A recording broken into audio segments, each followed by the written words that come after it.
Sciatica. Is active management effective? Let's put sciatica and disc herniation in perspective. Here we can see the gross estimate percentages for the causes of low back pain. We can see that disc disruption is certainly high, but disc herniation is actually quite low as a cause at only around 2 to 5%. Facets as a cause are far higher at around 30%. As a comparison, look at compression fracture, spondylolisthesis, neoplasm, and ankylosing spondylitis, all less than 5%. Looked at from a different perspective, how likely are you to have a disc herniation? The lifetime prevalence is 5% for men and 4% for women. Likely to surprise you is that although disc herniation may be as high as 5% of low back pain cases, only 1% of low back pain patients have neurological deficits. Said another way, not all herniation creates neurological deficits. Although patients with acute lumbar disc herniation represent only 2 to 5% of all low back pain patients, they represent 30% of all annual U.S. costs for the treatment of low back pain. As we now know, many herniations are broken down and reabsorbed after several months. It's interesting that studies as old as 30 to 40 years ago demonstrated the comparable success of conservative care versus surgery. Unfortunately, conservative approaches are heterogeneous. They include manipulation, physiotherapy, exercise, facet injections, medication, etc.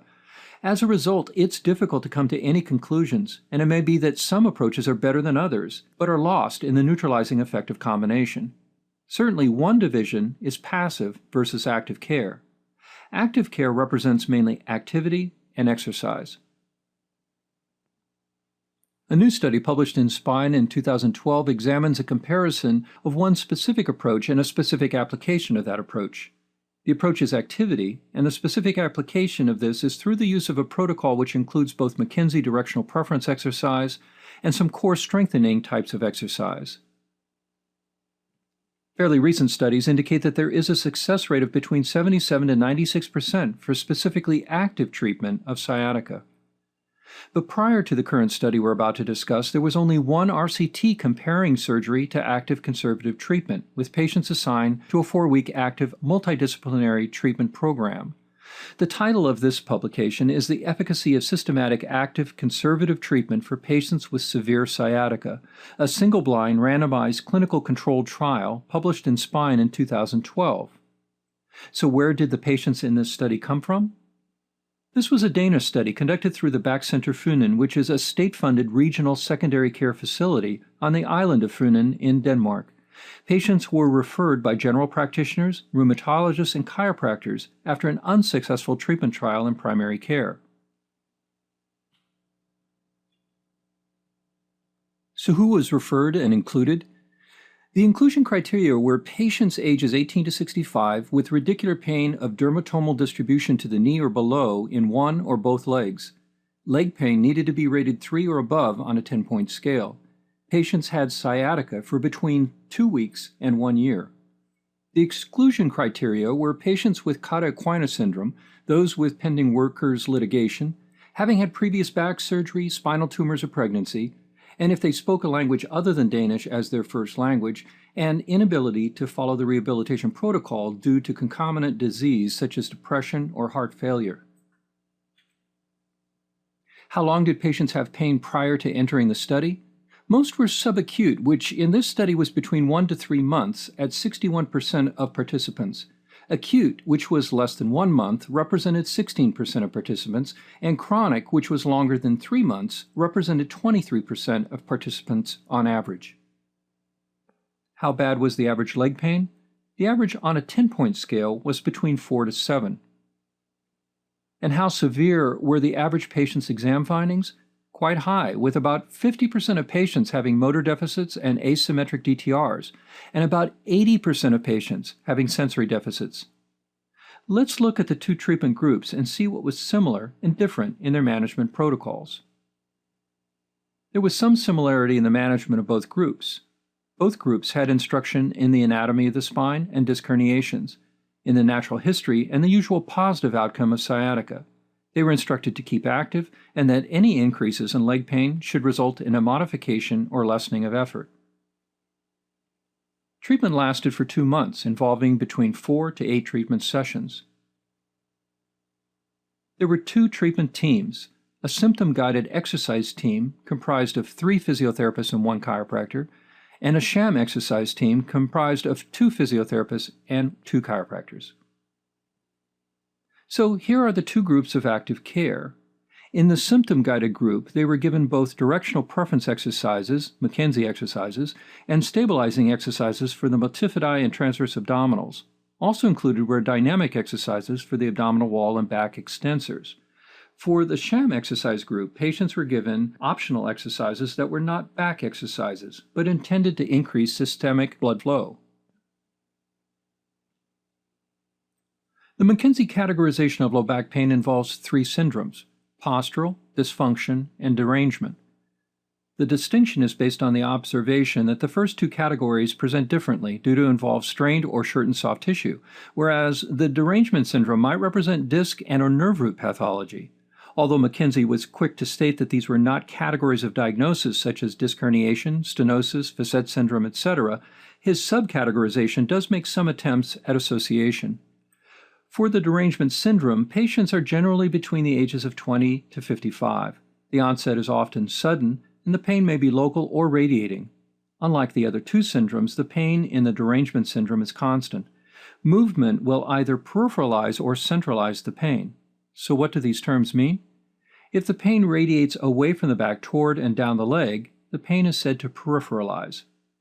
If instead the pain moves away and up the leg, more into the back, the pain is said to centralize. Again, these are changes in pain induced by specific movement testing approaches. There is generally a sequence of testing patients when examining with the McKenzie method. The sequence is flexion, extension, and side gliding while standing, and flexion and extension while lying. Each of these is tested as a held and a repeated pattern to determine the effect on pain. When pain is centralized by a specific movement, that movement is often referred to as a directional preference, then used as a directional preference exercise. There were 2 primary outcomes: activity limitation and current leg pain. Activity was measured using the Roland-Morris Disability Questionnaire. Leg pain, the 10-point pain scale. It's always important to establish a threshold change that indicates success. A clinically important change in activity limitation was defined as 30% or more change from the baseline Roland-Morris Disability Questionnaire score. A clinically important change in current leg pain was defined as a change of 2 points on a 10-point pain scale. Most patients in this study would be considered by many medical physicians as surgical candidates. 65% of them had 3 or 4 positive nerve root compression signs, and 30% had 2 positive signs. However, only 3% had symptoms so severe that they were referred to a neurosurgeon. At the end of the treatment period, 89% of patients reported being better or much better, and at a 1-year follow-up, 91% of patients. This surpasses the results indicated in the literature for surgical interventions. There are often 2 main concerns with conservative versus surgical management. First, patients will suffer neurological harm without surgery. In this study, no patients developed Categorization syndrome or any severe motor weakness in the treatment period. Mild analgesics and NSAIDs were the only medication used. The second major concern is that without surgery, patients will not be able to work, waiting for a natural history that may take months. However, in this study, many patients worked throughout the treatment period. After 8 weeks of treatment, 74% of the symptom-guided exercise group and 60% of the sham exercise group were back at work. With treatment, were there any differences between groups? No. There were actually no significant differences between treatment groups with regard to pain or the Roland-Morris Disability Questionnaire score. But wait. With the exception of DTRs, there was a greater improvement in both motor deficits and sensory deficits after treatment and at a 1-year follow-up in the symptom-guided exercise group, and these were statistically significant. Let's look at specific comparisons. Note that for the sham treatment group at the end of treatment, the SLR and motor deficits were higher than for the symptom-guided group. Now, look at the 1-year follow-up, and a substantial difference between groups is evident. For the symptom-guided treatment group, the neurological indicators were in some cases half that of the sham group. For example, motor deficits were at 14% compared to 30% in the sham group. Similarly, the SLR was positive in only 19% of the symptom-guided group versus 33%, 1 out of 3, in the sham group. Even for sensory deficits, we find that the symptom-guided group was far less. Let's look at this another way. At 1-year follow-up, regardless of which group you're in, a significant minority of patients still had sensory deficit, far less for those with motor deficits. Let's summarize. The findings from this study indicate that a significant number of patients with acute or chronic radicular pain with significant neurological findings improve with a management plan that keeps patients active. There were indications that those using a combination of the directional, stabilizing, and dynamic exercises fare better than those using a sham generalized activity approach, both in neurological outcomes, but also in return to work. Most importantly, both at the end of the 8-week treatment and at 1-year follow-up, a significant number of patients improved, beating the reported results of a surgical management approach. None of the patients suffered Categorization or serious motor deficits. Most used mild pain medication, and many worked throughout the treatment period, with the vast majority returning to work after the treatment period. It is reasonable to assume from the findings in this study that the cost savings would be substantial for direct medical costs for surgery and indirect savings through the reduction of lost workdays. Given this is a low-risk and likely low-cost alternative, this approach should be considered as a surgical alternative. Left unanswered is whether the sham exercise group reflects natural history or whether there are effects from simply keeping active that are of general benefit close to that of a prescribed approach. More research is needed.